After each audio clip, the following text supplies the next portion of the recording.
Before we begin, I would like to thank our patrons.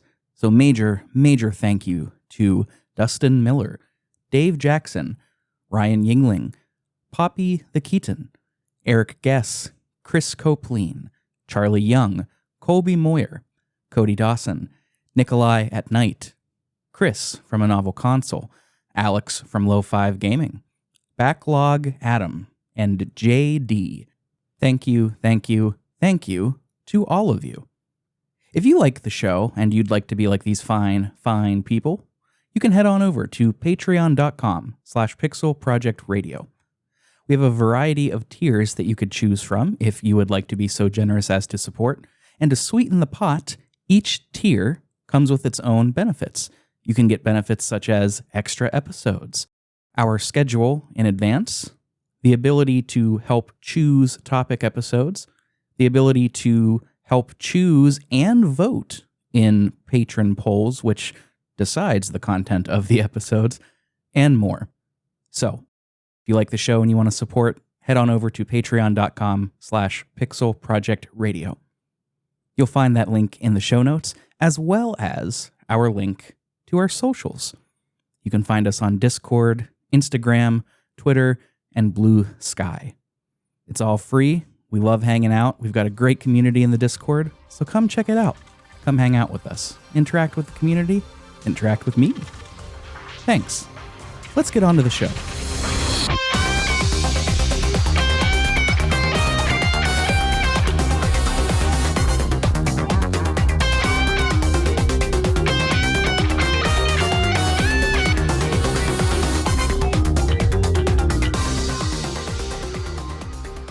Welcome back, everybody, to Pixel Project Radio, the video game discussions podcast, where we talk all about the games that we love and some that you love too. I am not a Digidestined, but if I were, I like to think that I would be the Digidestined of low self-esteem. It's me. I'm your host, Rick. It's good to see you. This is my podcast. Welcome to it. Just a brief social plug, as I am wont to do. Stick around to the end of the episode. You'll hear all about where you can find me as well as my two guests on the internet and what we're up to. Our Discords, Twitters, Blue Skies, all that. And speaking of my two guests, I've got them. That's right, there's two of them. It's 1 + 1. Plus me makes 3. And I will introduce them in a totally arbitrary order that also happens to be alphabetical. First up, we've got a newcomer to the show. Both of them are newcomers, actually, now that I'm thinking about it. We've got Aaron from Pod Saga. Aaron, thanks for joining me today, man. Absolutely. Anytime you need somebody to talk about whatever this topic is that I won't spoil, I'll be right here ready to talk about it. There are like 1 or 2 listeners that haven't read the title and just clicked play, and they are on the edge of their seats right now. And secondly, and certainly not leastly, we have got Chris from A Novel Console. Chris, thanks for being here, man. Hey, no problem. I'm happy to be here. And just for the record, I'm probably one of those 2 listeners that started listening without knowing what the episode is about. And just hearing myself is scaring the fuck out of me right now while I'm driving to work. Anything you'd like to say to your future self?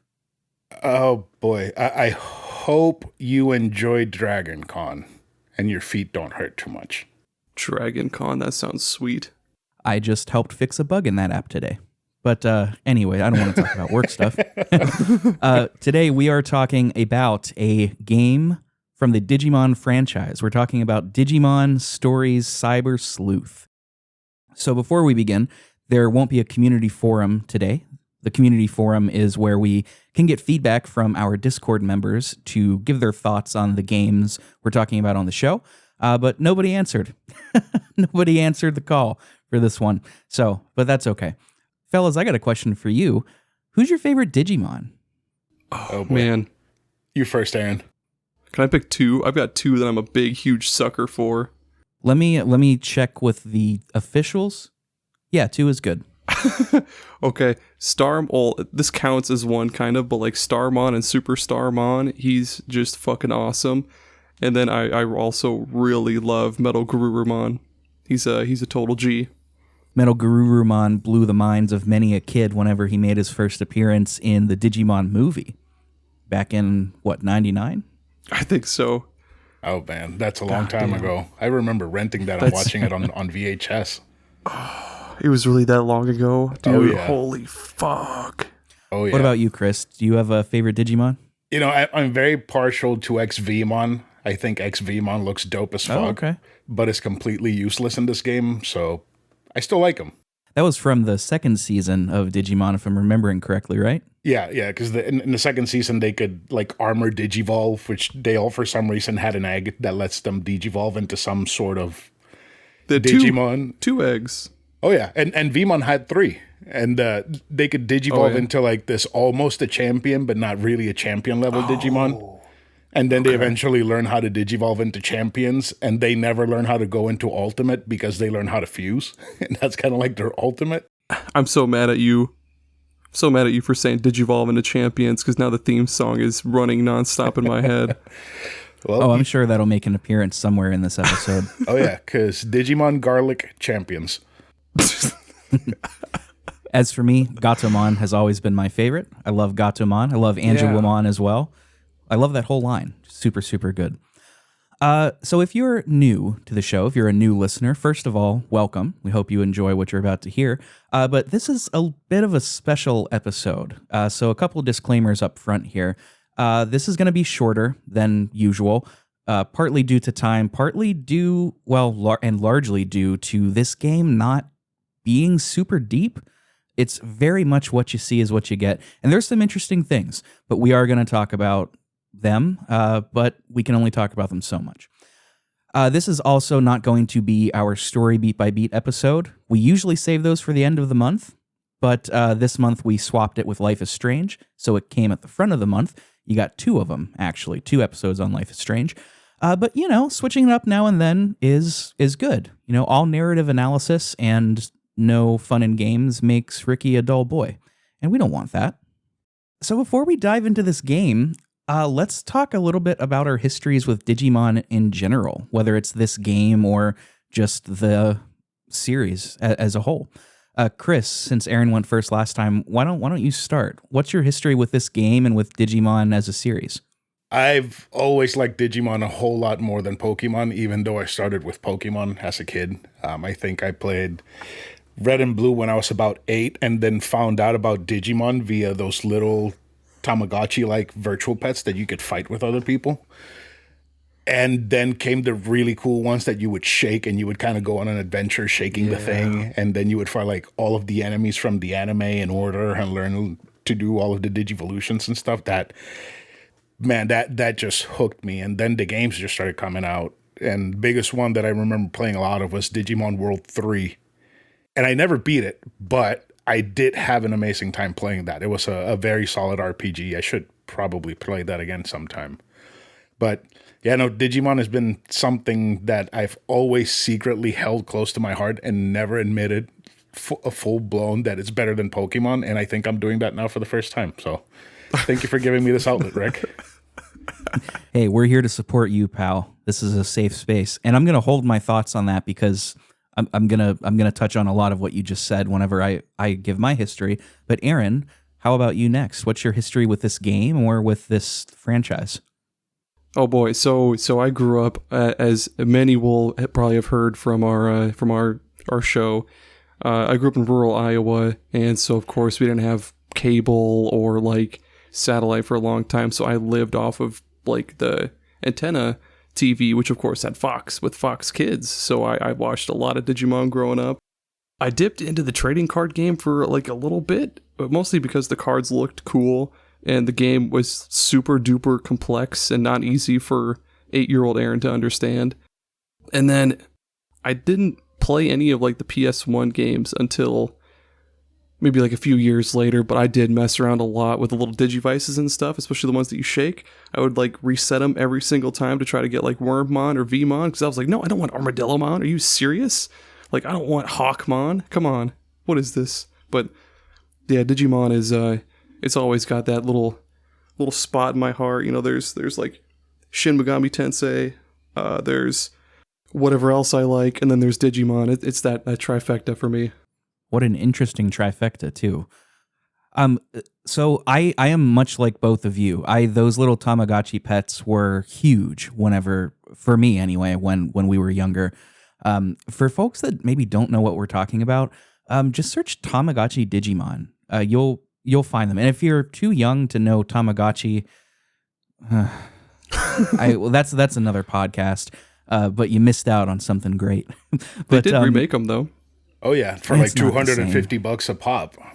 They have them at Walmart for like $20. Oh, the little ones, yeah, but the ones that you shake, now those are insane, crazy expensive. And there's one of those that instead of having like the little dot screens, they have like full color screens. And those are even way more expensive. It's insane. That's insane. If I had the money, I would buy one. Chris, you had mentioned that you always liked Digimon more than Pokemon, and I gotta say, I think I'm with you.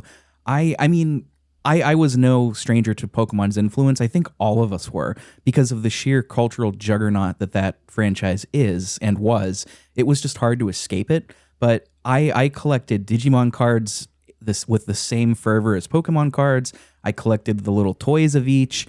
I played the games equally. And honestly, if the Digimon games were even close to being as popular as Pokemon, I probably would have outright been a Digimon kid. But, you know, I loved collecting the cards. Like you said, Aaron, the artwork on those is just fantastic.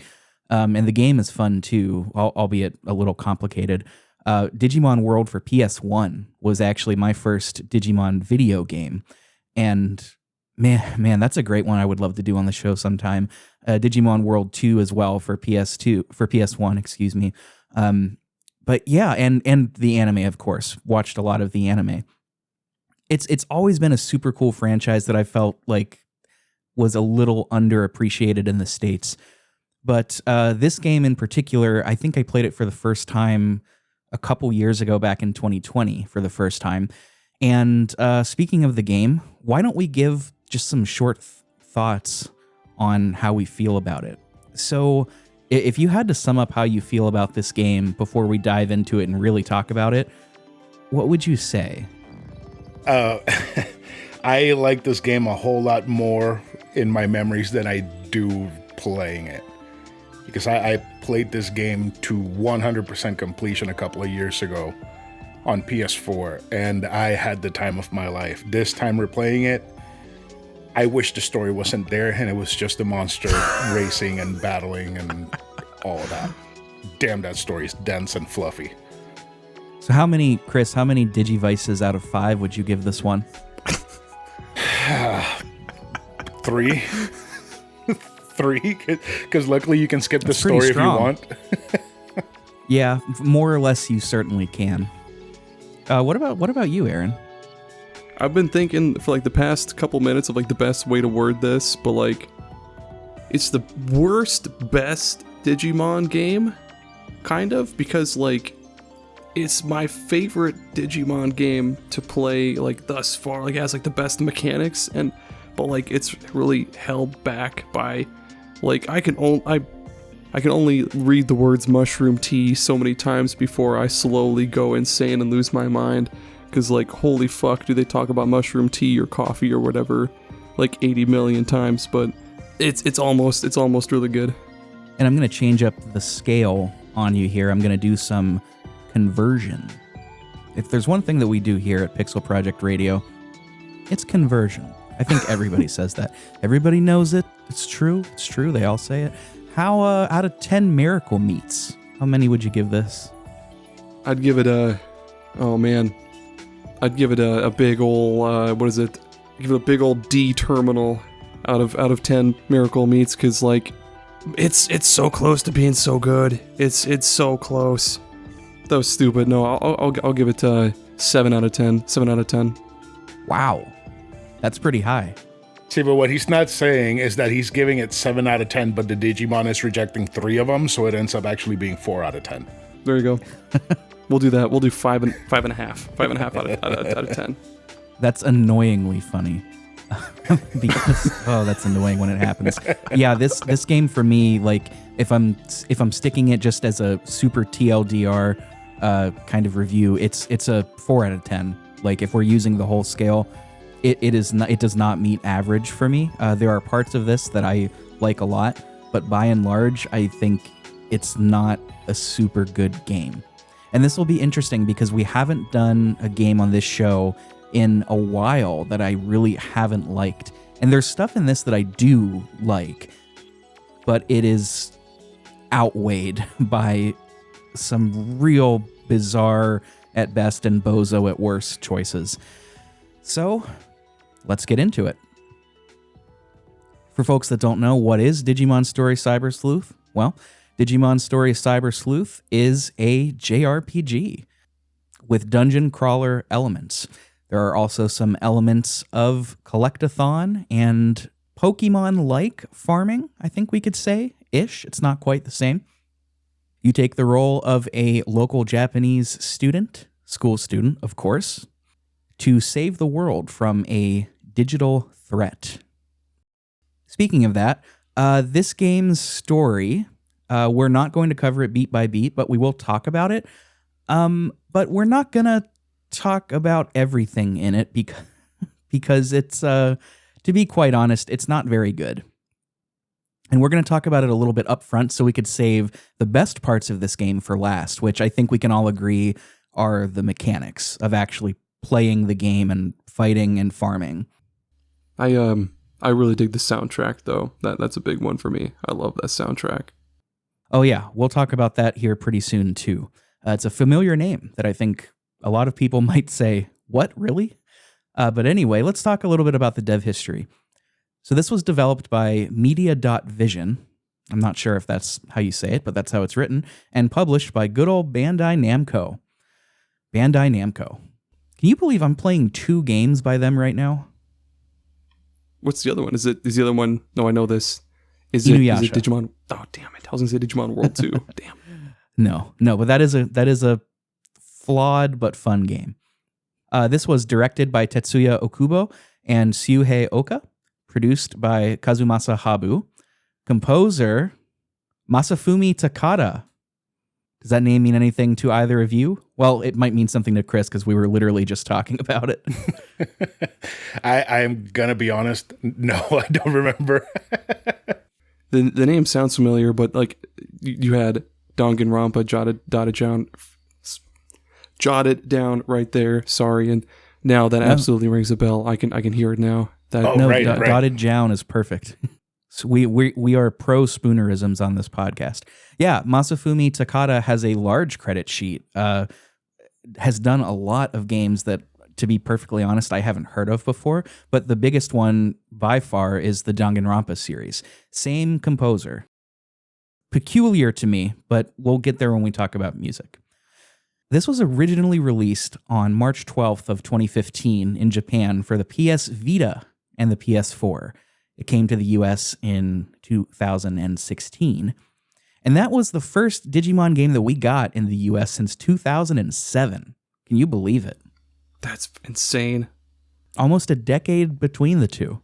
Not to derail us, but yeah, I didn't realize he did the soundtrack for The Evil Within. That's nuts. That is nuts. Oh, yeah, Takada. Yeah. Yeah, sorry. No, you're good. You're good. There was a sequel that came out for this called Hacker's Memory. It was a sort of DLC. It's like a tagged-on extra story, but it is substantial. That was released in 2017 in Japan and 2018 in the States, and then it was included in the full complete edition that came out in 2019 for the PS4, Switch, and Steam.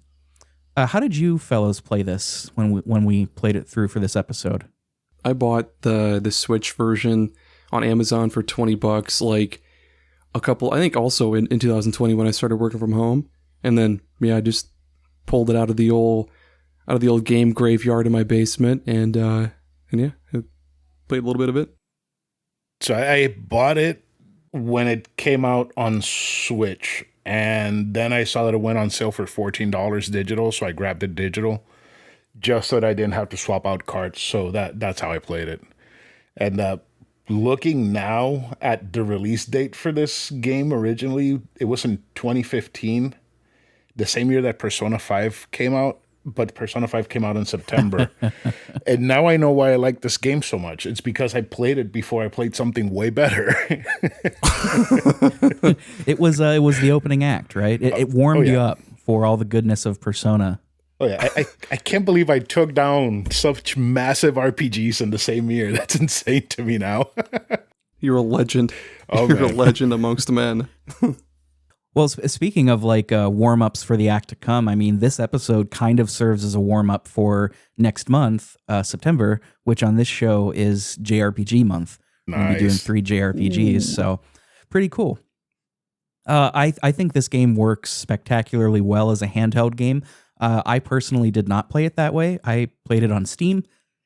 It does work on the Steam Deck as far as I know, but I just installed it on my PC.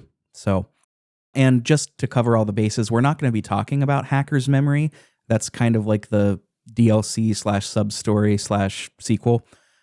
Just the first original game here. This had a relatively straightforward development cycle from what I could tell. Just your standard, they would give press releases about it, they would tease it, demos would come out, then it would come out. This kind of served as a reboot to the Digimon Story series, and they developed it, from what I could tell, with player feedback in mind. I'm going to be perfectly honest, I don't know anything about the Digimon Story series at all. Do either of you? I didn't know there were more beyond the Cyber Sleuth ones. Yeah, I thought it was just the 2. Although, isn't Survive a Digimon Story? Or is it that just Digimon plain Survive? Just Digimon Vanilla Survive. Oh. Yeah. The way that this stuff was written that I found, it made it seem like Digimon Story, in quotes, was a certain line of games. I know that Japan had some exclusive Digimon games, so it's possible that it was they were Japan exclusives. But yeah, I'm with the two of you. I thought Digimon Story was just this game's title. And then Cyber Sleuth Cyber Sleuth Story was just, the tagline or something. But they did develop this with player feedback. They took that into account. And in some areas, it works really well. So why don't we lead off with something that I think is positive about this game? We'll keep the criticisms in the bulky, meaty middle of this sandwich, and we'll lead off with something positive, the visuals. What did you guys think about the visuals?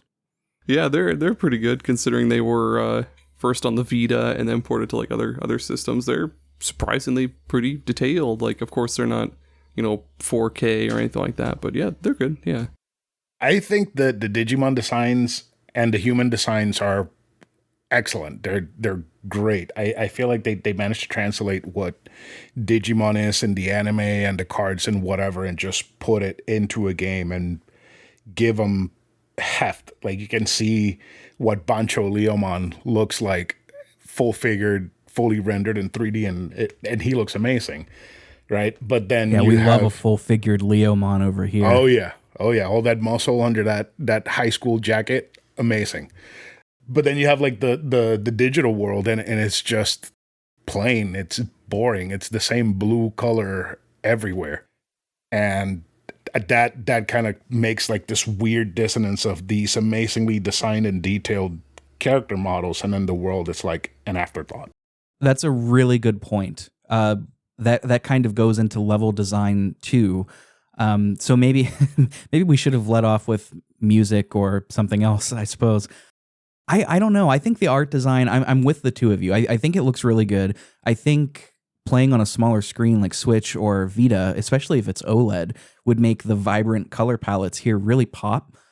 And the whole thing too has like a sort of cartoony look. Would you agree? It leans more towards a cartoon style than like something that's trying to be more anime or realistic. Is that fair to say? Yeah, especially with the outlines they give everything when they're in the digital world. It just looks so much more cartoony than cel-shaded anime like some other games do.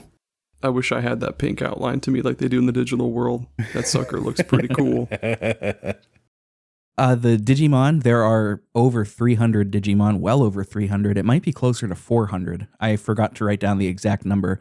But the Hacker's Memory included some extra ones. of course. The Digimon look terrific. I mean, they look really good. I really think that this game has a good art direction.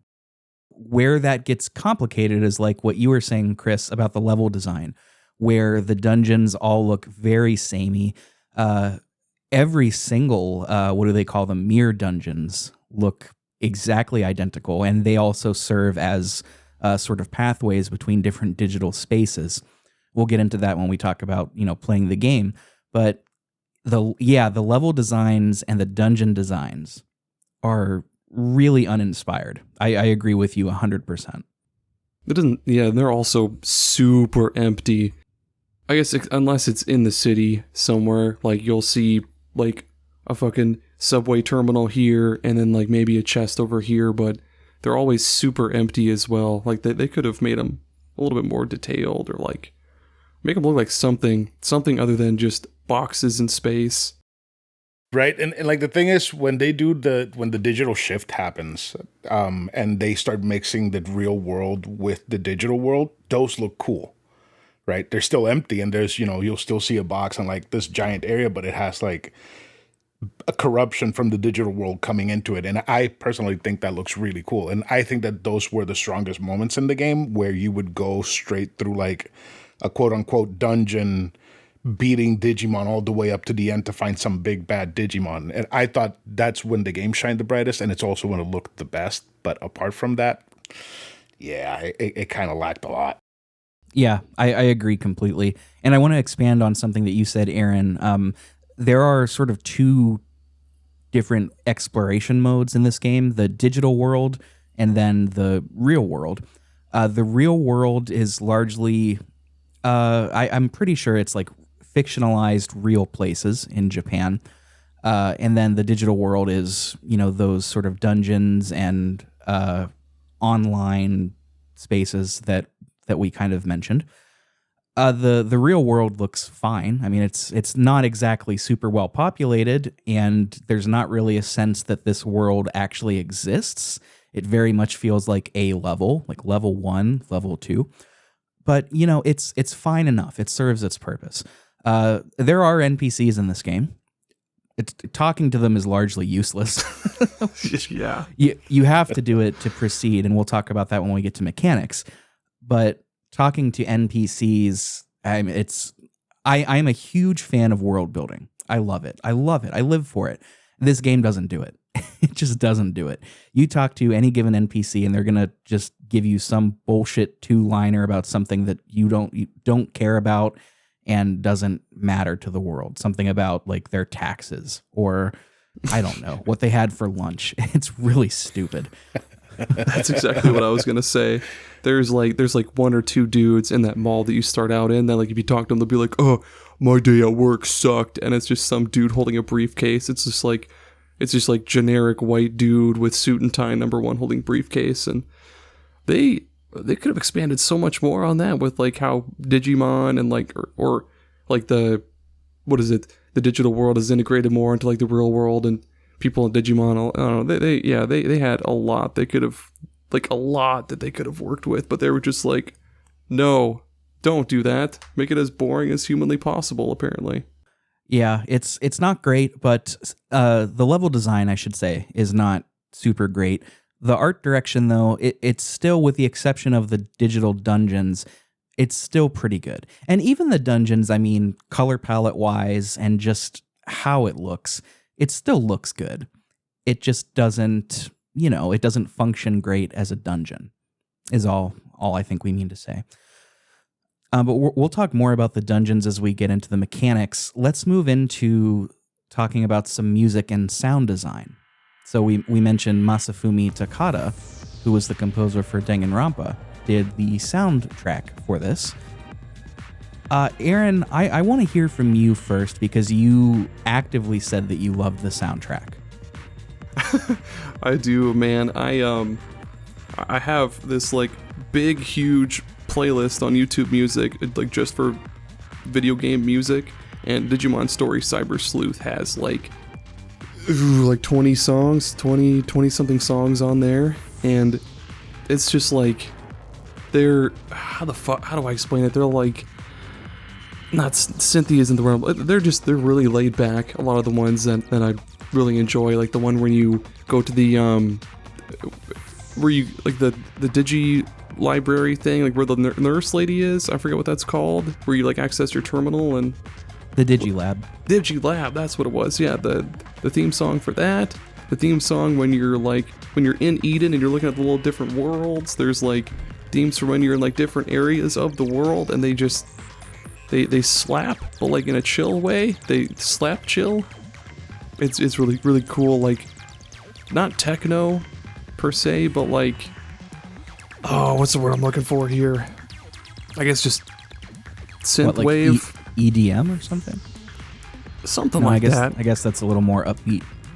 Oh man, I don't know what word to use for it, but it's good. I like it. I hope you guys liked it too. Hopefully I'm not like a Digimon simp for this video or this episode. I'm gonna follow up here, and then I'm gonna give it to Chris, because I have a feeling you and I, Aaron, are gonna be on the different extremes, and then we can use Chris as a sort of mediator. I don't dislike this soundtrack, but I think it is profoundly forgettable. I mean, with the exception... man. I know, I'm sorry, man, but with the exception of like one or two tracks, I think the Digilab might be one of them, but I'm blanking on exactly what their titles are. I just thought that this was so forgettable. Digimon. Hi, everybody. Future Rick here. Little addendum. I've been listening to the soundtrack as I have been, editing the episode, and after having played the game, as I am wont to do. And I think calling the soundtrack forgettable is perhaps a bit of an overstatement. Do I think it's as good as the Danganronpa soundtrack? No, I definitely don't. But, some of this stuff is produced really, really well. It's got a lot of layers to it, and I think it's more polished than I gave it credit for. So I wanted to put in a little insert just to cover all of my bases.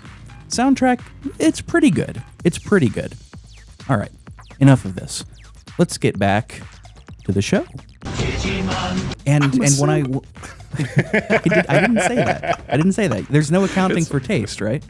When I learned that Masafumi Takada composed this, I frankly was shocked, because the Danganronpa soundtracks are really, really good. They're brimming with character, and they're exciting, and their use of orchestrations is really varied. And I don't know, man, like I don't find any of that in here. They play with some synth sounds, and they play with some guitars, but that's largely it. You're not going to get a breadth of different stylistic choices here. And I don't know. I don't think it has any of the character that the Danganronpa soundtrack has. I'm not saying that you're a simp. Maybe I'm a simp for the Danganronpa soundtrack. Who knows? Could be both. We might both be simps. So we might have to ask our resident non-simp and mediator Chris, what did you think of the music here? I can only picture like two songs in my head. One of them being the Digilab. The other one is when shit's on fire and nothing's happening because people are just talking. When like some Digimon is rampaging through the city, and they put like that high stakes, that very urgent music that sounds kind of like a phone is going off, an alarm is going off, but there's also like a techno beat underlaying it. Those are like the only ones that I can remember. Other than that, the only thing that I can remember music-wise from the game is that sound effect when you acknowledge something that goes like plonk. Oh, I fucking hate that sound so much. Yeah. And the digivolving and de-digivolving kind of like fanfare that it has. That I remember that one too. That one was pretty good. But other than that, nothing kind of had like staying power where I would be humming it after I stopped playing the game. But I can recall them, which is not something that I can say for a lot of games' music. I'm gonna look up a couple songs and send them to you guys and show you just how wrong and dumb you are. No, I'm totally kidding. I'm just gonna by all means, if you want to send me a couple, please do. And I see the messages are already coming. I was looking through my phone. It's like, Aaron, stop! Why are there so many notifications coming in? Feel free to send some into the chat. I'll use them for the episode. But you mentioned, Chris, the sound effect. The sound design, I actually like a little bit more. It's still about 50-50 for me, but I think in general the sound design is pretty good. Like when you're fighting, I think it's very satisfying. The way things click and beep. The Digimon attacks sound really good. The voice acting, we're going to talk about the writing soon, but the voice actors themselves, I think they did a fair job. It's pretty good. I don't really recall any standout knockout performances, but it's good, right? Yeah, I mean it's all in Japanese. I don't know if there's an English option for the audio, but There is not. Having played Yakuza, because this is the only other game that I've played where I've kept in Japanese, other than the Persona games that you can have in Japanese, which I don't think are any of them. Anyways, from what I've picked up from Yakuza, I can understand a couple of words, and sometimes when Nokia would go in those rants and I could pick up some of the words and somewhat understand what she was saying, that shit to me was the funniest thing in the world, because she would be like going into full straight ADHD rampage mode, and everybody else would be like, calm down, and it wouldn't work because she wanted to do Operation Supermax, save all the Digimon in the world, whatever, and everybody was like, okay, first we have to decide what we're doing first, and she would just go. I think like those moments were great because they were acted out great. Yeah, man, what an unfair comparison to bring Yakuza voice acting into the fray here. that's like world-class video game voice acting. Oh yeah, it's almost not fair. That's apples. That's not even apples to oranges. That's like apples to rocks, to like pebbles. Because like, yeah, I agree with Rick that like, yeah, they did it in our, they gave it their best. Like they did, yeah, they did. They didn't give us some grand like Japanese soap opera kind of stuff. It was like, they just set them, and then they went on their way to like Burger King to go on with their lunch or something. I like in Yakuza more to the soap opera side of it, like a drama. Whereas this, it's like an anime for children, because that's what Digimon is. So characters have a tendency to be super high energy and yell.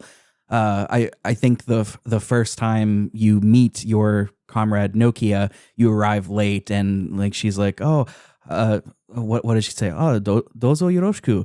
Osoi. She's like, you're late, and it's like this is so anime. It's good, like don't get me wrong, but I mean, yeah, it is what it is. And Chris, you were right. This is Japanese only for the voice acting. But it does have English localization, which we'll get to in a minute here. The one part of the sound design that really grated on me was how much of it is digital beeps and bloops. Like when you're navigating menus, talking to people, it gets to be quite a lot. And to be perfectly honest, this was a game that I frequently played on mute and listened to podcasts while playing, particularly when I was doing things like farming evolutions, but even honestly just doing some of the many, many fetch quests in the story, I would just hit that mute button and throw on a fine episode of Super Pod Saga or a novel console to listen to. A fine choice. So you were the one giving us downloads like at 4 a.m. Dude, the one sound effect that I can hear plain as day is like when you're scrolling through the different worlds in Eden, and it's like boing, boing, boing, boing. Like, oh yeah. I'll do my best to see if I can find sound files for those. It's a little hit or miss when you're looking for like game sounds on the YouTube, but I'll see what I can do. The YouTube. Yeah, www.internet.com/YouTube. Oh man, yeah, holy shit, they definitely could have just gone with the whole like the Final Fantasy boing. I can't really do the Final Fantasy thing all that well. Like something way less grating on the ears. Something like way smoother. I don't know if that's the best way to explain it. Yeah, I think so. I know what they were going for with the sort of digitized beeps and bloops. I mean, this Digimon is fundamentally a story that takes place in a digital world. It makes sense. I just, this is easily north of 40 hours. Like I don't think you can really beat this game much under 36 hours maybe. My first go round with this game, I logged 50 hours and I got just about halfway through. So it takes a while. So yeah, on a long enough timeline, some of those sound design choices can be a bit tedious, grating, mind numbing, perhaps. Yeah. Oh my God, yeah. Yeah. And like the thing is, even though it's a digital world, it's not like it's a modern digital world. It's like 1999's idea of what the digital world is going to be. Like it's all boopy and beepy and pixel Like arty. Lawnmower Man. Oh man, at least it's not vector based like in Aliens, but it's still Yeah, dude. it can still get pretty grating. Although I do want to say that I did like some of those 1999 internet ideas being translated into 3D. Like for example, when you have a digital egg that you're hatching into a Digimon, and you have like basically like a 3D dot game Heroes egg. It's just a bunch of little blocks that make up an entire egg with patterns and everything, and then that turns into a Digimon. I really like that. But, you know, I feel like if that's what they wanted to do, they should have leaned into it a lot more heavier than they did, because it's like there's no clear divide between the regular world and the digital world, just an outline and everything's blue. I like that the little Digi Islands where you can have your Digimon train and shit like that, they were also kind of like, like what you described, like pixely and like, I guess, voxely, because it's a 3D pixel or whatever, but yeah, that shit is pretty cool. I'm glad that you, well, Chris, I know you mentioned it. Maybe you both mentioned it. Sorry. But I like that you alluded to the sort of callback to the 90s, because that plays a bit of a role in how the story functions. So let's get to the middle of this sandwich and talk about what I think is objectively the worst part of this game, the story and the writing.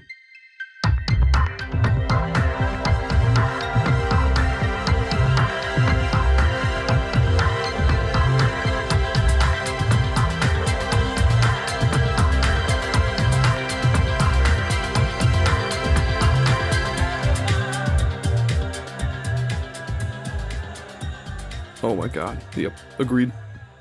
So let's talk about the premise of this game. The premise is this. There is a sort of hybrid world called Eden. It's a virtual world. And when I say hybrid, I meant to say it's a sort of hybrid between social media and Second Life. You know, it's social media, but it's also virtual. So you can create a virtual avatar to look like yourself or to look like someone else. And you can hang out there is how it's presented. And what happens is you get visited in the beginning, you and a group of your friends, by this strange mascot character named Mr. Navit. And immediately, somehow, you all clue in to the fact that it must be a hacker. And that's the first thing. Hackers in this game are painted in such a 1990s lens, like they're so scary and gruff. They're ne'er-do-wells that lurk in the shadows. Always got their hood on. Yeah, they've got their hood on. They wanna steal your information and look at your photos. You like, wouldn't download a fettuccine Alfredo or whatever they say. Yeah, exactly. You wouldn't download a Digimon. They're painted. It's like if you went up to my mother and said, "Hey, what do you think a hacker is?" And that's what they did for this game.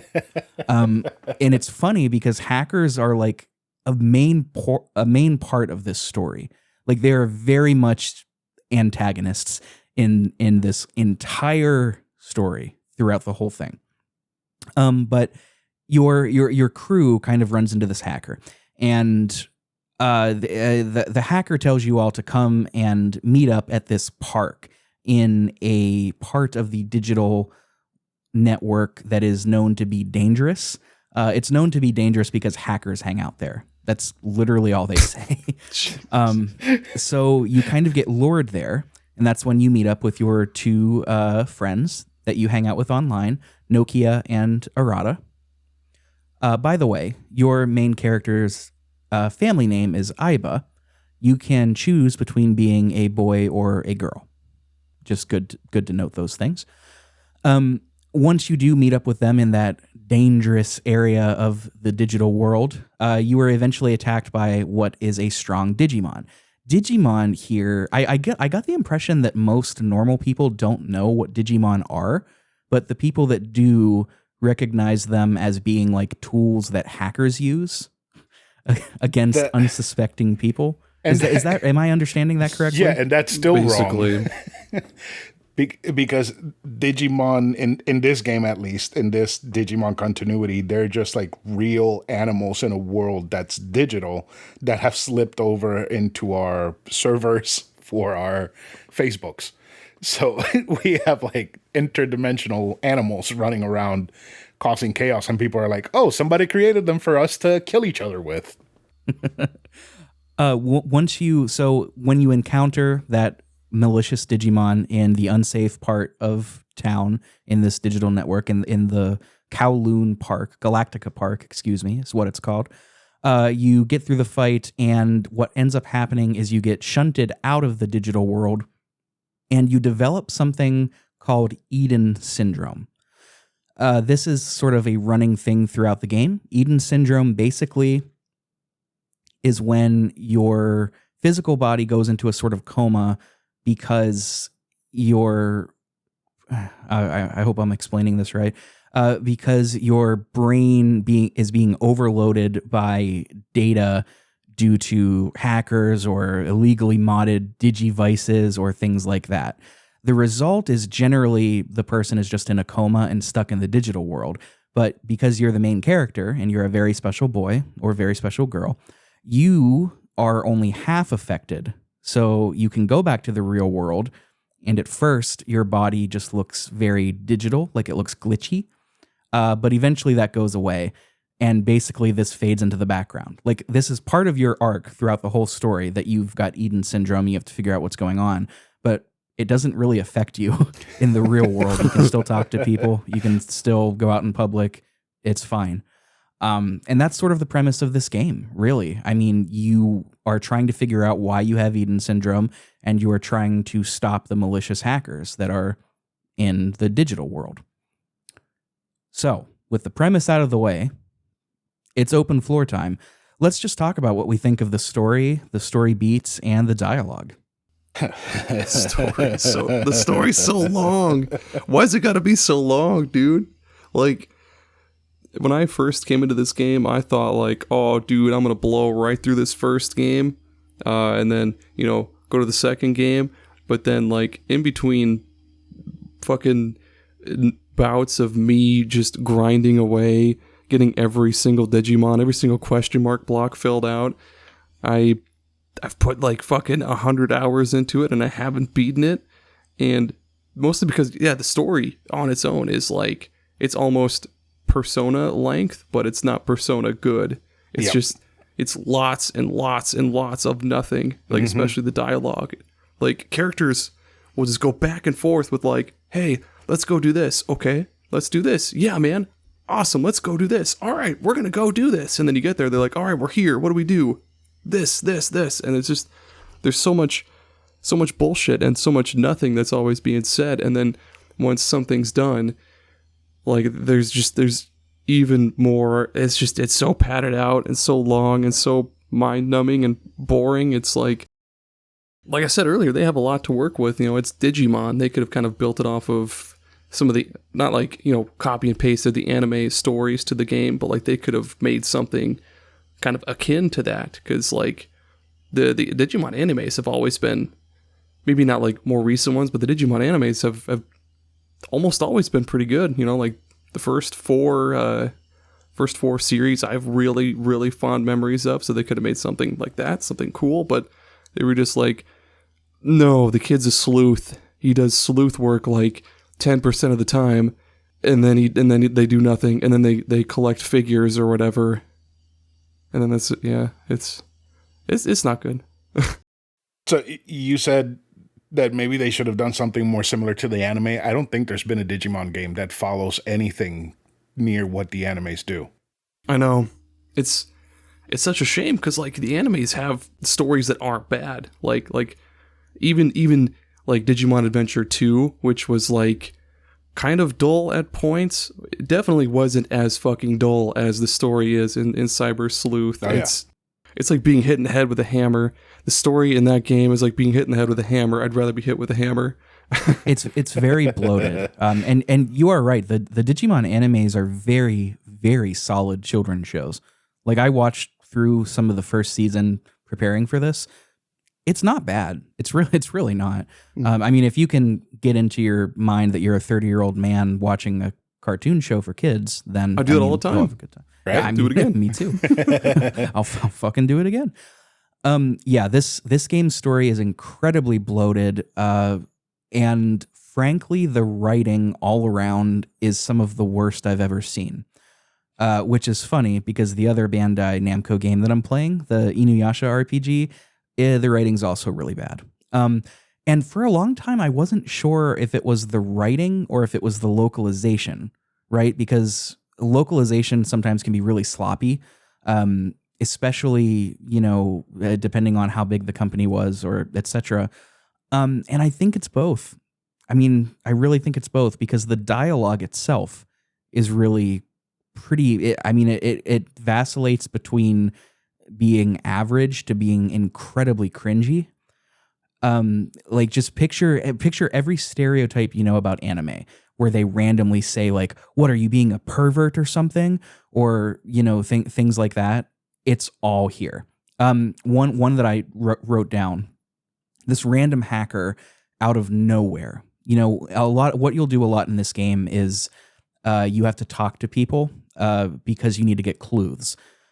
Realistically, this is not anywhere near as difficult because the game will tell you exactly who to talk to. So it takes all of the puzzle solving out of this, but you have to talk to people all the time to progress the plot. And in this particular plot beat, you are trying to find two Digimon that you got separated from. And you talk to this random hacker.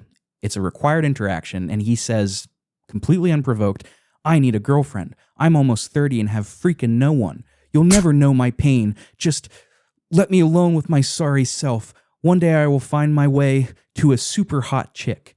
And that leads to a required quest to talk to other people in the digital world to figure out how this guy can get a girlfriend. That's another thing that I also really hated about this game. Like, kind of related to that is like trying to find how you're supposed to continue this story because they don't ever give you like clues about where to go. Like if you go to like the thing that keeps track of your quests, it'll say like, hey, you should continue the story. Like, hey, you should go to Shibuya and continue the story. But like they don't really give you a clue of what to do. They say, hey, go to Shibuya, and you're supposed to like talk to every single fucking mindless person there and like explore every inch of the fucking place and like interact with everything. I hate that. And it's inconsistent too, because sometimes it tells you this is exactly where you need to go. It gives you an icon. Sometimes it's like, fuck you, figure it out on your own. Exactly. Or sometimes you'll have to go one place, like it'll say, hey, go to Shibuya to do this. And you'll have to go to like some other unrelated place, talk to somebody, and then go to Shibuya. Right. And then you can go. It's so stupid. Right. And like going back to the story, the story writing and the denseness and how filled with nonsense it is, there's still like some good topics in it. They somewhat explore the topic of characters being impersonated by Digimon, and those characters are dead, basically. And you just have somebody that decided to become them to further their agenda. And you have characters dealing with depression, and you have characters, basically giving away their humanity so they could do what they think they have to do. It has topics that are worth exploring, but they don't do it well. Precisely so. Well said. They do present some interesting topics, but the narrative is just so unfocused, and it's not that it lacks direction so much as it seems to lack. It lacks. Well, I was going to say it lacks confidence, but it doesn't. It has misplaced confidence in itself completely.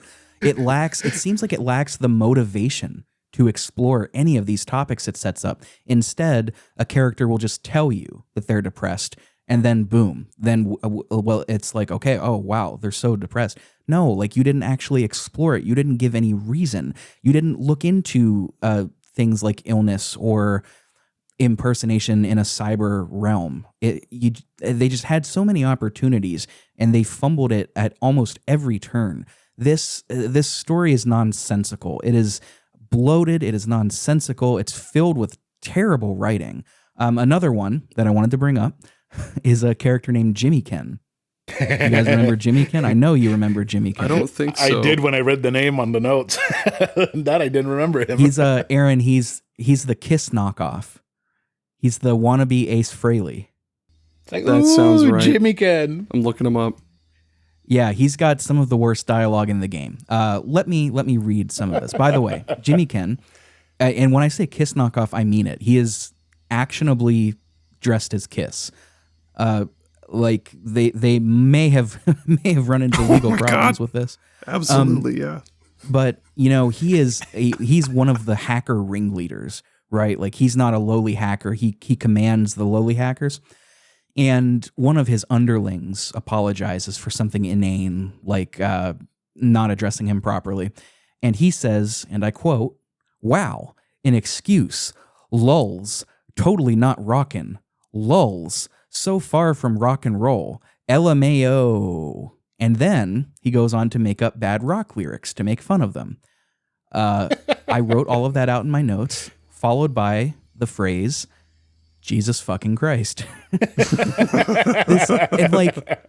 Okay, look, I get it. Like Jimmy Ken is a joke. He's supposed to be cringy, but like employing cringe on purpose, like to be funny, only works if the rest of the game isn't exactly that. But the rest of the game is. It is. So this only looks like a parody by a factor of like 2, you know? All it did was make me realize how bad everything else around it was. I'll be perfectly honest. With a character design like that, they definitely didn't need to go so cringy and disgusting. Like he could have just been like a rocker dude and like talk normally. Like he didn't need to. Yeah, I don't know. He didn't have need to have that like VTuber vibe like Pokemon gave to that one fucking streamer gym leader in Scarlet and Violet. That was, I don't know why they don't do that. Game developers, don't do that. That's not funny or cool. It's only funny and cool when they're imitating Fred Durst and they don't give a fuck and they punch Chaos in the face. They do it for the nookie. They really love their tropes in this game for characters. Like with Jimmy Ken, one of the other big hackers is, your tsundere, really serious, mysterious boy. The other one is like a cliche, it kind of talks like a Southern person. And then there's an NPC that you can talk to that actually is referred to as like a Southern American or something like that. And man, it sounds like they just like went to All in the Family and picked out as many American phrases as possible and just slapped them together. It doesn't even make sense. That was a point where I was like, oh, okay, the localization is not working here at all. But this whole game is just filled with JRPG tropes, with anime tropes, with children's cartoon story tropes. It's nuts, man. The story and dialogue and the narrative, all of it is just such a disservice in this game. You can say that Arata is basically Shadow the Hedgehog Sasuke. Pretty much, yeah. Holy right, shit. Yep. And edgelord the entire time, and Nokia is like the, how do I say this? She's the character that makes everybody horny, but she doesn't know that she's making them horny because she's so stupid. Yeah. I was gonna say the angry female side character, because like, what is it in Digimon Adventure? It's Sora. In Fairy Tail, it's Lucy. In fucking Naruto, it's Sakura. It's just she's the angry female side character. But I'm not being like sexist, but that's just like an anime trope. And then they make her wear lingerie the entire game, and she's like what, 15? Yep. Yeah, no, I know what you're saying, Aaron. Like it is a trope. It's 100% a trope. And I mean, that's, different cultures have different sensitivities to that kind of thing. I wasn't particularly put off by that so much as like, it was just also predictable. Like, I feel like I knew exactly what they were going to say before they said it. And, it feels like every third conversation, somebody is saying something like, well, what does that mean? You want to look at my underwear? You pervert. And it's like, we were talking about coffee. What are you talking about? Ugh. God damn. I don't want to say amateurish because like that feels too damning, but it kind of is. I mean, there's a good game in here. It's just beset by so much bad writing. And like I'm somebody that like writing a narrative in games is what drives me to them. It's my favorite thing about games. And man, was playing this a chore. It was a chore. It sucked.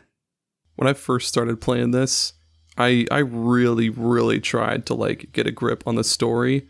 And then I was like, is it just me? Do I just not like good things? And then after looking up lots of reviews, and then you guys invited me on for this episode and talking about it, I was like, no, okay, yeah, it is shit. It is shit. It's like that episode of South Park where like Stan is older and he thinks like everything sounds like shit and looks like shit, and that's yeah. See, and like the thing is that the first time that I played it was again when it came out a bunch of years ago, and I put in 125 hours. I did everything in the fucking game, absolutely everything, and I loved every second of it. But since then, there have been so much better games that have come out.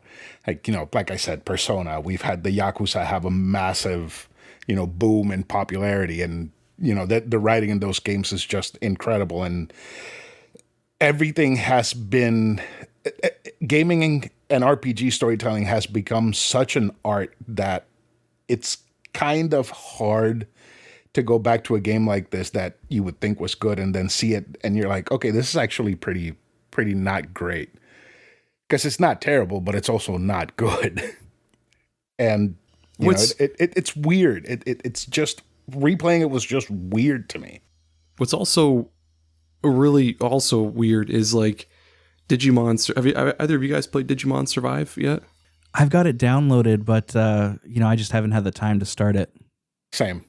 That game has an actually interesting story to it, and like the characters are actually pretty well made and well written and everything like that, and it's not annoying as hell like Cyber Sleuth. Like they have the ability to make a great game, but like it seems like with Cyber Sleuth they were like, we want it, like we want the gameplay, I guess, to be good. Like we want it good. Like they basically put all their eggs into like the one basket of like making the gameplay good, but like everything else just kind of like fell out of that basket, so to speak. I don't know. The gameplay was good, but the story sucks ass. And like if they wanted to like go ahead and make a game that hit all of the Japanese tropes and it went anime as fuck, they could have done it better, because there's a game called Scarlet Nexus that is anime as fuck. It's anime garbage, and the story is still better than this, even though you have like full arcs of absolutely nothing happening. It's interesting. I went onto the wiki just now to see if I could find out who wrote this. No writers are credited, so I went to the developer, media.vision, and very interesting here. They did the Wild Arms series, and they did a series that I, in particular, really love, the Valkyria Chronicles, specifically 1 and 4. Really? And I think the writing and story in those games are pretty good. So I don't know who was involved on the team doing the writing for the Digimon game, because it's just not stated. But surely it was a different team than Digimon Survive, and I don't know, man. I mean, maybe it was, maybe it's just a stinker in an otherwise pretty decent library. But for this game, no, not it. It's not it. Do you either of you have any other story points that you wanted to talk about? I know we're kind of talking about the story generally in this episode, and that's by design. But if you had any other plot beats that you wanted to touch on before we continued to the best part of the game, we could talk about it. Or we can move on. It's your choice. I think the Digimon Knights were cool as fuck. Having them have a rift between them because some of them wanted the Digimon world to take over the human world and kill all humans. Others wanted to work together. I think that was pretty cool. And that's lore accurate, if I remember correctly, because Omnimon is a member of that Digital Knight squad, right? Yeah, and so is Gallantmon, which is Gilmon's final level, Digivolution. I feel like if they would have brought that in earlier and cut out a lot of the fluff that they had, like the doing your job cyber sleuthing, it would have been a whole lot better, because exploring and doing your job was fucking terrible. It really is, and they're mandatory. I don't mean to cut you off, Aaron. No, they're mandatory main quests where you just go get coffee. And then it turns into a 30-minute ordeal of getting coffee. And then the joke is, oh, your mentor can't make coffee. And then they do that same joke 5 times throughout the whole game. If this game was 20 hours long, it would be like 3 points better in my book. Oh, yeah. Totally honest here. Absolutely. Yeah, I was going to say, like, how wild is it that, like, the job that they, like, advertise you as on the fucking, like, title of the game, and then, like, the job that you have, like, the entire game, it's so dumb. Like, like there's one where you have to go find Armadillomon's lost bracelet or something fucking stupid, and then they turn it into like a big joke, like, haha, I'm such a klutz, and it's like, here's your fucking chips or whatever, here's a microchip, bitch, or like something. They're all so dumb. I hate that sleuth shit. I did like that Mireille would point you in the direction of what you had to do, so if you were stuck and you didn't know what the hell to do, she would be like, oh, maybe go to the hospital and make sure that your friend isn't dying. But then you would hit like a major story point and she'd be like, why don't you go do your fucking job? And you go and you check the posting board and you have like 1,000 cases of find my bracelet, or I lost my ball. Your mentor will help. I'm sorry? Your mentor will help point you in the right direction too, right? I don't remember her name. Is it Kyoto? Kyoko. Kyoko, yeah. Kyoko sounds right. Yeah, she'll generally point you in the right direction too. But sometimes it's a little. I think I swear this happened to me. I think one of the prompts she gives you, if you ask her like to look for where to go, she'll say, "I don't really have to tell you where to go, do I?" Hee hee. And it's like, yeah, you fucking do. That's why I'm talking to you. Oh my god. So I know we've spent a couple minutes here really just making fun of this game, but there is some good to be had in here. There is some genuine fun to be gleaned, and that is largely through the non-story mechanics of the game. So let's end with that, because that's where this game shines the brightest, even if it doesn't do anything too revolutionary.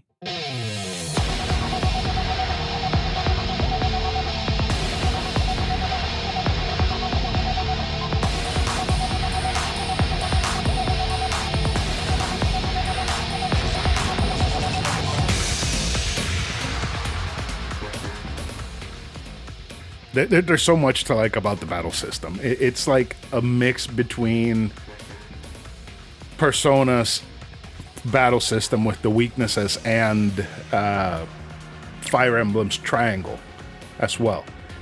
Because sometimes you might be fighting an enemy that you're weak against, but because your typing is right, you actually have an advantage over your enemy. It's interesting that you say that, because while that's true and you are right, I felt like the game was never difficult enough for me to care about all of it at once. It was only like I had to care about one thing, but the rest of it largely not. Because it's not, I mean, the game is not exceedingly difficult, although there are weird difficulty spikes. There was one difficulty spike, and it's probably me because I'm stupid sometimes. There was a case. You're not stupid. Oh, sometimes I am a fucking professional stupid sometimes. There was one case where it's like, oh, we want to be actors. And you go to these characters who want to be actors. And it's like 3 mega level Digimon. And you only have like 2 champions and a rookie. And you have to fight the 3 of them and beat them twice before you can finish the quest. And that took me forever. Instead of going and grinding, no, I just wanted to fight them. And I ended up winning somehow. It took me like 3 hours to get them down, but I did. I had this note somewhere else in here, but just since you brought it up, this game tends to play fast and loose with the Digimon levels and then how they work in combat. For example, you could fight, if you fight an in-training Digimon in the wild, which is the second lowest level, I think it goes baby and then in-training. If you fight an in-training in the wild, it's going to be pretty weak, right? I mean, that just makes sense. Versus if you fight a champion, they're going to be, kind of strong.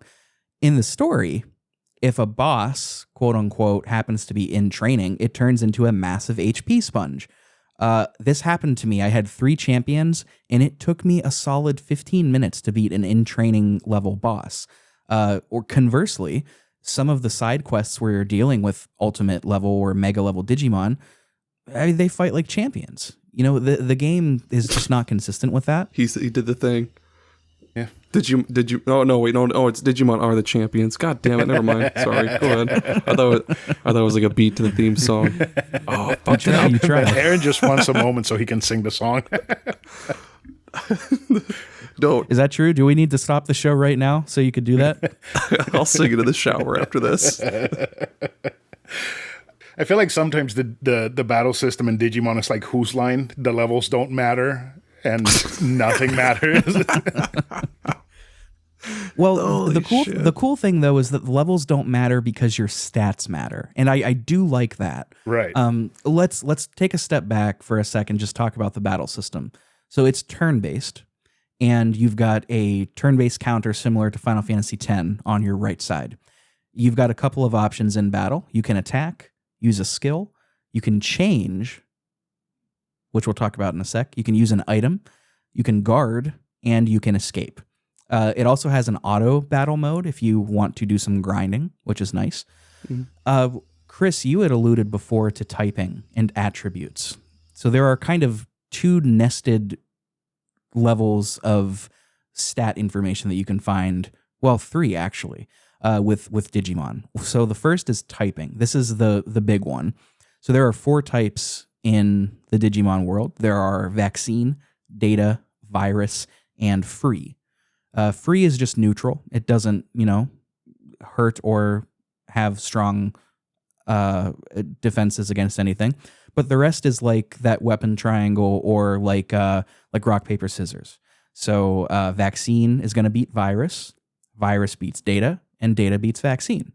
And depending on whether you're strong or weak to an attack, it's going to do 2 times the damage or half the damage. Pretty straightforward. This is the one that mattered in every battle, I think. Like, this is the one that you've kind of got to pay attention to. Sometimes the attributes or whatever, sometimes that kind of made a difference with bosses. We'll get to that though. We'll get to it right now. Okay. Because the attributes, it's just double what we just talked about. There are two different triangles, 2 different rock, paper, scissors goings on with the attributes. So the first one is water beats fire, fire beats plant, plant beats water. So you can be a water vaccine type, you can be a fire data type, etc. So that's how that one goes. There's also earth, which beats electric, electric which beats wind, and wind which beats earth. So that's the second one. There's also a neutral type. Fine, straightforward. And then there's dark and light, which are both weak and strong against each other. I don't know what that means. I don't think I used a ton of them. What does that mean? That you got that, Aaron? Does that mean that doesn't make sense. Does that mean dude, like? What? Does that mean dark on dark or light on dark is always going to be like 2 times the damage? That's what I'm reading from that. It kind of reminds me of like Chrono Cross a little bit, because like, white is weak to dark, and then vice versa. So like maybe, yeah, man. Let me read that again. I gotta give that another read through. Dark and light are both weak and strong against. So maybe dark and dark, weak, light and light, weak, and then other way around, it's strong. Yeah, I think so. But these attributes, I mean, when we say they're weak too, it's not as big of a buff as the typing is. So if you are, virus beating data, that is the number one thing. But if you are a virus fire attacking a data water, you're still going to get that 2 times damage. But since fire is weak to water, it'll be slightly debuffed. So the attributes, like one of you said they matter in boss battles. True, they do. And there's a particularly tough battle early on with a boss named Miramon, a fire Digimon, who can wipe your party if you're not careful. So it's good to have water on your team there. But largely, I found myself not paying attention to attributes too much throughout the game. I didn't. I found those by accident, and even then I completely forgot while I was playing that they even existed. All I cared about was the main triangle. They give you like one tutorial window on it, and then it's just never mentioned again. You also, it's also worth saying too that the typing will give you an indicator if it's strong or weak. It'll say like 2 times, and it'll be red or blue, I forget which. And then if it's weak, it'll say 0.5 times, and it'll be the other color. With attributes, you don't get any indication. It's just a silent kind of bump, which on one hand is nice because that would be too cluttered, I think, if they tried to include all of that visually. Yeah. I think there's an item that lets you change that elemental typing. So if you want to have War Growlmon do his nuclear attack, but have it be a nuclear water attack, you can do that. But I think those are like one-use items, which the training islands are fucking useless sometimes. They're only good when you have in training Digimon. I think I only ever paid attention to like the attributes just because I wanted those fucking boss battles to be done. Oh yeah. Like I would lose once or twice and I'd be like, I just want to do like I want to output as much as possible and just get this fucking shit over with and just beat this game. Speaking of those, there is another wrinkle to the fray here. In addition to your typing and attributes, you've also got straight up stats. And those are, you've got your HP, that's health. You've got your SP, that's kind of like your mana points, right, for your special abilities. You've got attack, defense, intelligence, speed, and then you've got 2 non-battle stats called ability and camaraderie, which we'll get to in a moment. But those stats are what I alluded to earlier when I said the stats matter more than the levels. As you're raising your Digimon, like Chris and Aaron have both said, you can digivolve and de-digivolve. This is going to be key to really progressing through the game. And what happens is when you de-digivolve, you go back to level 1 and you go back down to a lower level. You go back to level 1 when you digivolve forward too. But when you digivolve backwards, your stats don't go all the way back down. They only go like halfway down. So if you de-digivolve at level 10 and go back to level 1, by the time you get back to level 10, all of your stats are going to be way higher. So it gives you an incentive to constantly be de-digivolving and digivolving forward so you can buff your stats. It's not a level-based thing, kind of like some Final Fantasies, where you just grind and grind to get your levels up, you supplement with equipment. This is more like you've got to be more detailed because your stats matter. And to this game's credit, I like that. I like that a lot. It also makes it so that absolutely to get some specific Digivolutions, you have to have specific stats. So there was a couple of times where I had the Digimon was way over leveled for the Digivolution that I wanted, but his attack power wasn't there. So I would have to de-digivolve a couple of times and then get him back up to where that Digivolution was so that I could get the new unlock. And the same thing happened with the action and the camaraderie points.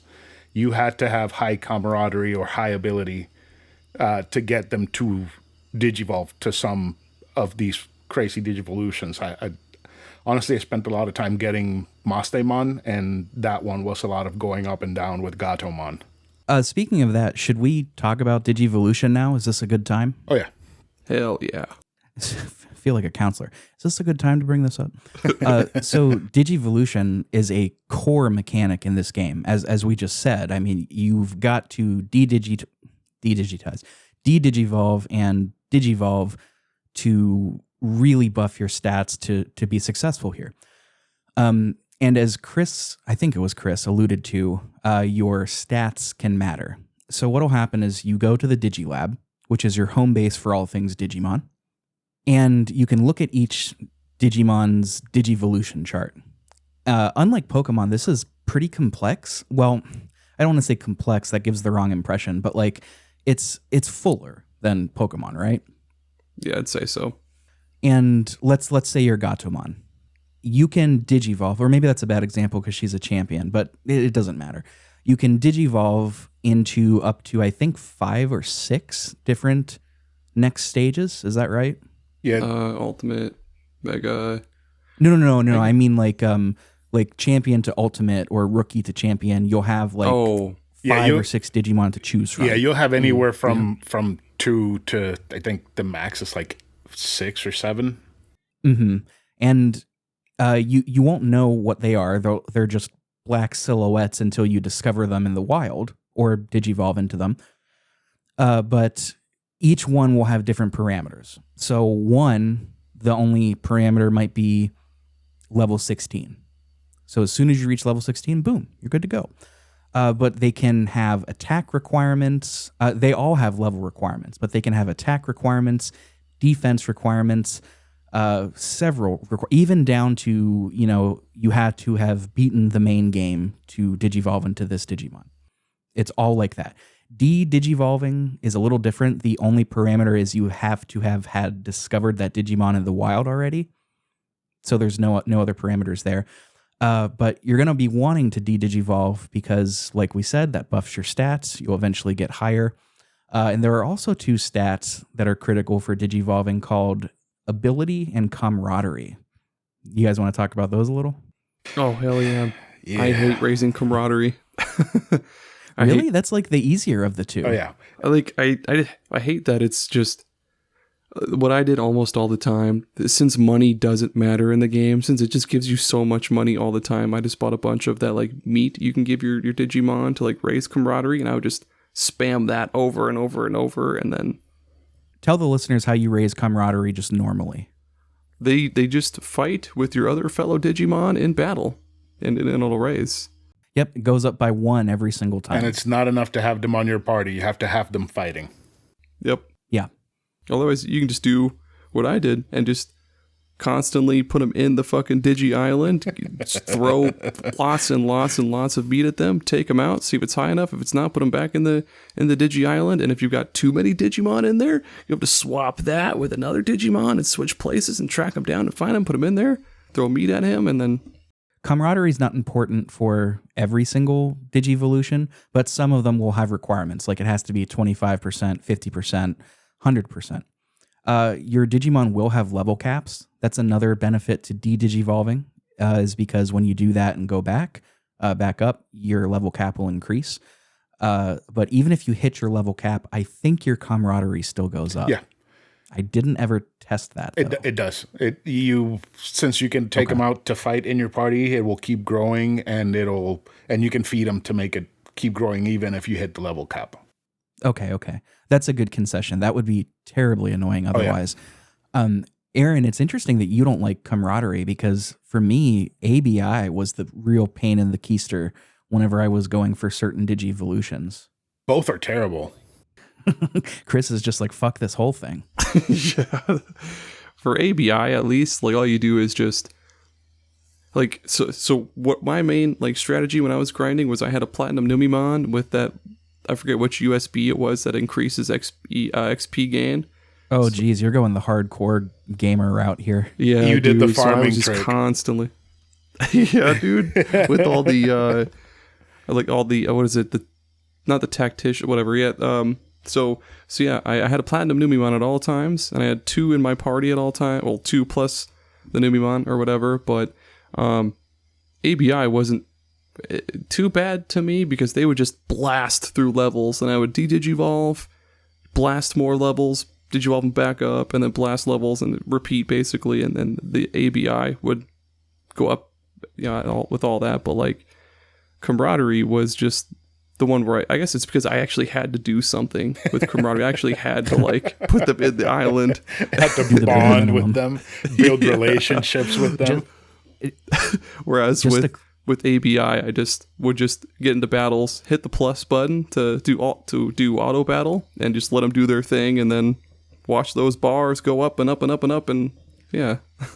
Just to clarify on Aaron's point here, ABI is only increased through digivolving and de-digivolving. You can get items to increase all of these as well, but de-digivolving and digivolving is the best way. You get more by de-digivolving, and you get more by going from a high level to a low level. So if you digivolve at level 48, you go back to level 1, that gets a boost. If you de-digivolve from level 48 down to level 1, that gets an even bigger boost. ABI is critically important for getting Mega Digimon. That ABI needs to be very high. So that gives you another incentive to constantly be digivolving forward to buff those stats.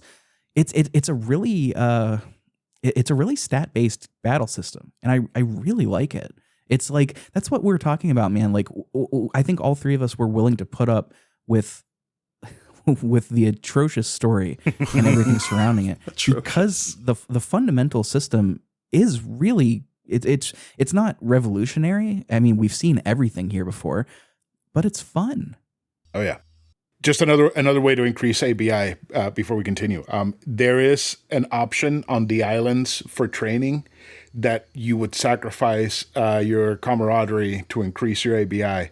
So you could do it over an hour and 20 minutes, the second option, and then the third one, it's 30 minutes, where you would sacrifice 3 times as much camaraderie to get 3 times as much ABI. But it doesn't work on every Digimon. It only works on a few of them, because I tried to do that with a Were-Garurumon a couple of times, and it would not work. I would lose all of the camaraderie, but it wouldn't get any ABI. Damn. First, Were-Garurumon is my favorite of that whole line. You know, where yours is Metal Garurumon, Aaron. Mine is Were-Garurumon. Were-Garurumon is dope, though. He's really close second to Metal. He's awesome, though. I'm glad you brought up the islands, because we mentioned the Digilab, and I called it the home base for all things Digimon. And the Digibank, which is where you do your digivolving, is only part of it. So there are a couple things in the Digilab. You've got your online Coliseum to do battles. You've got your healing station. You could just pay a fee and get all healed up. That's pretty cool. The Digibank, which is where you can store your Digimon. You can only carry a certain number. You can only carry 6 Digimon. 3 in your party, 3 in reserve, and you've got a memory cap. So champion will take up more memory than rookie, etc. So you can store all of them there. You've got your shop, various shops. You've got something called the Mirror Dungeon, which ultimately is really just for grinding, so we won't talk about it too much. Let's talk about the Digi Farm, because that's what you both brought up. And it's something that I still feel like I don't understand. It's useless. After a certain point, it seems like you both have a better grasp on this than I do. The Digifarm. Do you want to lead this discussion about it? I mostly used it for the whole camaraderie thing. Or no. Yeah, was it camaraderie? Yeah, where you feed them the meat and stuff. But I also used it. Go ahead. I didn't mean to interrupt you, Aaron. I'm really sorry. But even more fundamentally, like, what is the Digifarm? Because I don't think we've explained that yet. So basically, it's a playground where you put your Digimon for them to gain experience and level up, and then basically you just pull them out, Digivolve, throw them back in, or take them to your party.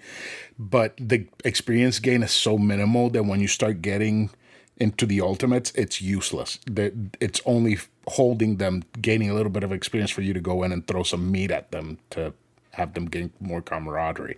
It's not just training though. It's and I don't remember the 3 terms. You can train, which will increase your stats. You can research, which I think will get you items, and then you can investigate, which gets you side cases, like side quests, right? Right. But okay, maybe I do understand the Digifarm. The side cases are like, oh, go find Numemon's lost item, and it's just going to Kowloon, getting a medal and bringing it back. So like the cases are nothing. The other stuff, I mean, sometimes just by leaving the Digimon long enough in the islands, they will give you items, so you don't have to farm for items. Like they give you healing items. items that increase your SP. Maybe you'll get something that'll increase your attack. Nothing serious. You're not going to get like something game breaking from the islands. Another thing I used the farms for a lot was like, if there's a Digimon, then my lens popped out. Sorry, my glasses are broken. If there's a Digimon that I'm trying to digivolve and say like they don't have enough speed or something dumb, I'll just load up that goddamn island with like things to raise like the speed gain of like whatever attribute or whatever of Digimon, and I'll just plop them in there and have them train for like however long it takes, and then I'll just check up on their speed, and that's all I used it for, was to like raise one individual stat or give them the camaraderie meat. And I guess I did do the item stuff to get I think it's the Tactician's USB, where it increases how much XP you get, because that helped out a lot with the whole min-maxing thing. Yeah, if you're super into min-maxing the Digifarm, and then what Aaron alluded to earlier with the Platinum Numamon, like that's the ticket to really min-maxing all of your stats. Like if you want to be competitive in online battles, that's mandatory. So it just depends. It's there for you to engage with it if you want to, but you don't have to. Like you can beat the game without really doing a whole lot in the Digifarms and etc. You could beat the whole game without a Mega Digimon that you got on your own, as far as I know. So the game encourages you to race Digimon. So if you find a Mega Digimon and you get up to 200% of seeing this Digimon 200% of the time that you're playing, which is fucking stupid, having the 200% and pulling that Digimon is going to be a whole lot weaker than if you were to take an in-training Digimon and take it all the way to a Mega level Digimon. So while you can do it, it's better to just race a Digimon on your own. Yep, that's so true. Yeah, this whole battle system, and this is kind of all encompassed within the battle system. It's ultimately it's a stat raising game, and if you're somebody that's really into stats, think like D&D level stats where you have to constantly keep an eye on things, then this is going to be enjoyable for you. And that's where I think we all got the most enjoyment out of this too, is like it's addicting to keep an eye on your stats, raise them to get that next Digivolution, and then you go back down, and then you try to get another one, and then you go back down. It's there's something about that gameplay loop that is just very mesmerizing, and it's like, for me, it's extremely easy to just throw on a podcast, put the fucking game on mute, and then just farm evolutions and get new Digimon. That was the coolest part for me. Like I could not care less about the story. The actual act of battling, it's serviceable, it's good. But the actual battles, it's just a standard JRPG battle. The heart of this game lies in the stat management. It's a game for nerds in a lot of ways. But that's the shame, man. Like this game is beset on all sides by things dragging it down. But at the very core, there's this really interesting and fun stat management system. And the game, it's just a shame. I don't know. Sorry, Aaron. Go ahead. No, you're good. It's also really easy to, it's almost like a Build-A-Bear workshop, but like with your Digimon, because you can build the best healer Digimon by like digivolving to this, learning some moves, digivolving back, and digivolving into this next one to learn some moves, and then I really, really enjoyed building like the best team possible, like the best physical attacker, the best healer in like a JRPG kind of sense. And then I also really loved filling out the I guess like the Pokédex of the game. I forget what the hell, if there even was a name, like a term for it, but I'm such a simp again for filling out like Pokédexes or compendiums or whatever. That I love filling out all those empty slots and shit. That really tickles my fancies. It does feel good to fill out all those and just seeing like the black pictures have like a grayed out somewhat picture and then actually have a full clear picture of what you're gonna get. That feels great. Yeah. And like touching back on the stats, it does get min-maxy, but I feel like it doesn't get sweaty min-maxy like Pokemon does. It definitely can if you're wanting to battle online with other people, though. Right, but you're not going to be like racing Digimon and throwing them away because they don't have the right personality like they do in Pokemon.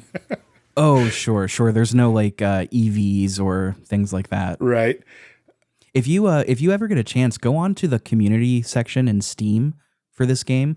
There are guides like extraordinarily detailed going through all of the battle system to teach you to min-max everything. That's where I learned about the Platinum Numamon trick, actually. I looked that up from like, what was it? I think I just wanted to see how to get like the most XP out of the game because I was just getting really, really bored with how slow things level up, and then the story also doesn't fucking help at all. And then yeah, Platinum Numamon, he rocks. So before we kind of wrap and get into closing thoughts and letting you guys talk about your shows, what are some of the best or your favorite Digimens that you were able to make in this game? I will lead off. Obviously, Gatomon is one of my favorites. So getting Angewomon was one of my favorite things. Yeah. I got Lady Devamon very early. I love Lady Devamon, and I managed to get their fusion, where you fuse Angewomon and Lady Devamon to get Mastamon, one of my favorite Digimon. Nice. How about you guys? What cool Digimen did you get to? I didn't get the ones that I absolutely love because the ones that everybody loves are Omnimon, Metal Garurumon, Wargreymon, basically the Knights. I wasn't able to ever get Gallantmon because I fucked up on Wargrowlmon. I selected the wrong evolution when I was going to go to Gallantmon, so I had to go back to Wargrowlmon. So right now, looking at it on my Switch, Wargrowlmon is on level 1. But Seraphimon, Wargreymon, Durandamon, Kusuhamon, which is the Nine-Tailed Fox's final evolution. Yeah. That one, I absolutely love that one because her attack attacks everybody on the field and it does a ton of damage.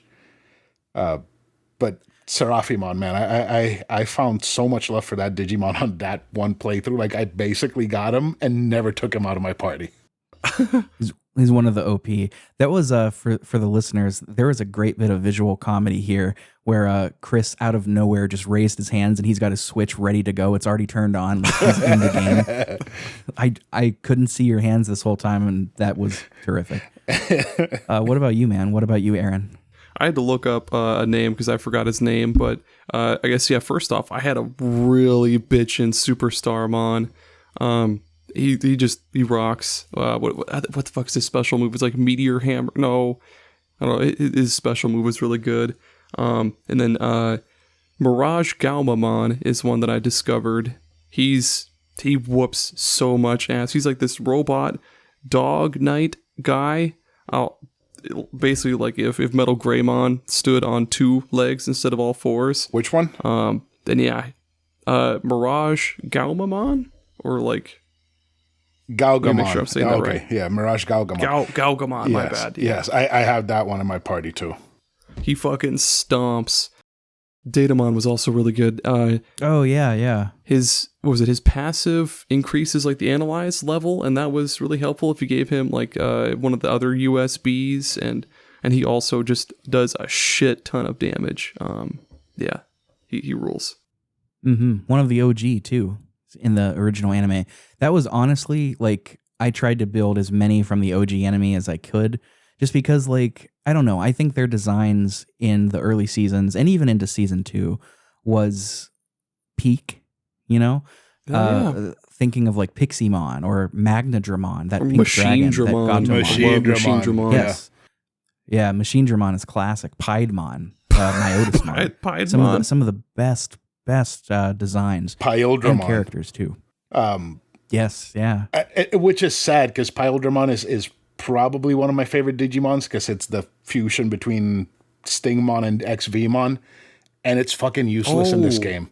It is useless because it has an area attack, but it doesn't do a lot of damage because it's a neutral Digimon. Yeah, I mean, it ultimately probably comes down to this game's battle system is pretty balanced. We could say that at least. I wanted to say the game is more playable than like some of the past Digimon games, but like the story really takes you away from it a little bit. It's definitely a lot easier to raise Digimon in this game than it was in past ones, like fucking Digimon World 1. It takes so long to do anything in the day-night cycle. No, I'm not going to talk about that. It's the actual gameplay is good.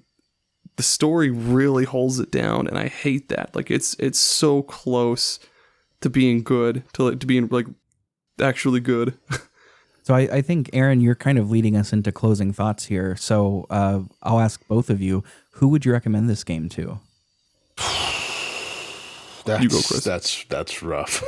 I would recommend it to somebody that's trying to get into monster collecting RPGs. You know, I would honestly put this in the list of must-play monster collectings. You know, you got your Dragon Quest, your Pokemons, this Digimon game, your Shin Megames, so they could see like what the spectrum is of what monster collecting can be.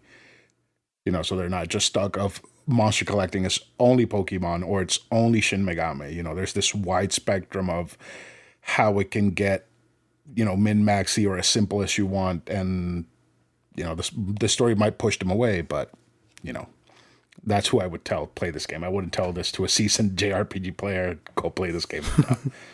I guess I'd say the same too. Yeah, like if you're into, I guess, real hardcore shit like competitive Pokemon or yeah, something like that. Yeah, I'd say go play this game because it's deep. Like the story is definitely not deep and the characters are definitely not deep, but holy shit, is that game? Maybe not the combat. Holy shit, is the creature raising deep? We'll leave it with that. There's a lot more than I ever expected there to be, and it's good. It's good. Yeah, I would agree with both points. I might add, you know, if you're just a fan of Digimon, give it a play. Yeah, you know, you're gonna find enjoyment in there. And you know, if you're a stat nerd, you know, if you really love that idea of like managing stats, building stats, things like that, then this is gonna be a game that feels crunchy to you. So yeah, I mean, that's kind of our final thoughts. I mean, we talked at length, significantly longer than I thought this episode was going to go, just about the story, about the development cycle, visuals, music, and of course the battle and raising system. You know, your mileage will vary. So if you think that you're a fan of Digimon, fan of the hardcore stuff, like Aaron said, the monster collecting, like Chris said, give this a shot. If you're just a fair weather JRPG fan, if you don't like JRPGs at all, stay away, because this is not going to give you a good first impression of the genre. Or I guess if you're a fan of bang for your buck, if you're like a big bang for your buck kind of guy, totally buy it because it's on sale on Amazon like all the time for $20, and you get 2 fucking 60+ hour long games for just $20. Yeah. Like that's pretty good. And the end game content, there is a whole Coliseum that unlocks after you finish the game. That is the hardest fights in the entire game. And when I played it originally, I thought it was worth it. I don't know if I would say the same right now, but the fights will test you and everything you learned in the game. Here, I've never done that. So that's news to me. By the way, I like how under the story section, you just wrote "Hoo boy." Yeah, that was my one note for the story section. That's killing me. I like that. It's all off the dome here. So, fellas, thank you for joining me today. So now, it's everybody's favorite part, the part that they better not be skipping in all of my episodes. I want to give you a little platform to talk about your show. And we'll go in alphabetical order by name again. So, Aaron, do you want to talk a little bit about Super Pod Saga? And if you could, recommend a good first episode for folks that have never heard the show. Right on. Well, yeah, Super Pod Saga. It's just my good friend Tommy and I. We've been friends since elementary school. We just talk about games. Like each episode, we take turns picking a different video game topic to talk about. They're pretty broad. It'll be like our favorite rhythm games, our favorite. What the heck else do we do? Basically, just broad topics that we talk about, and we just talk about the games we like and what we like about them. And we're just goofy and we just joke around pretty much like the whole entire episode. But Yeah, a good first episode. I'd say pretty much any one. Like they're all pretty much about the same. I'd say probably our sorry, fuck, I was not prepared for this. Honestly, yeah, we have an episode with Christopher from What the Fuck Do You Want?